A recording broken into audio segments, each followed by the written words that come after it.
नाशिकमध्ये कुत्र्यांचा चिमुकल्यावर व महिलेवर जीवघेणा हल्ला। बुधवार रोजी संध्याकाळी 6:30 वाजता वडाळा रोड JMCT कॉलेज समोर अल-मदीना कॉलनी या ठिकाणी घराच्या पटांगणामध्ये खेळणारे आर्यन संदीप विधाते वय वर्ष 7 याच्यावर 3 ते 4 भटक्या कुत्र्यांनी केला हल्ला। आर्यन विधातेवर झालेल्या हल्ल्यामध्ये आर्यनच्या हातावर, कानाच्या पाठीमागे व पाठीवर कुत्र्याच्या हल्ल्यामध्ये मोठ्या जखमा झाल्या आहेत।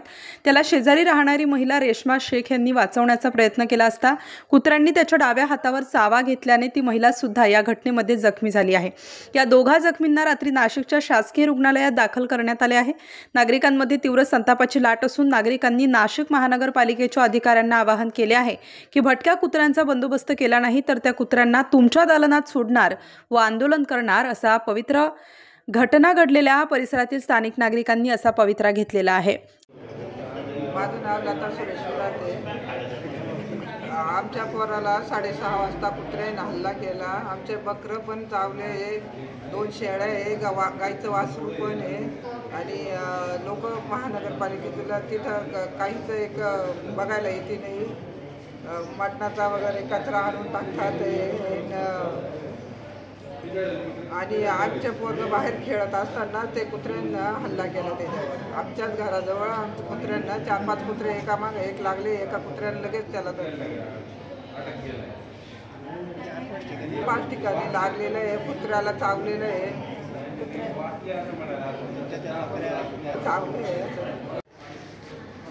मी माजिद पठाण, मी स्थानिक नागरिक आहे, JMCT कॉलेज इथला।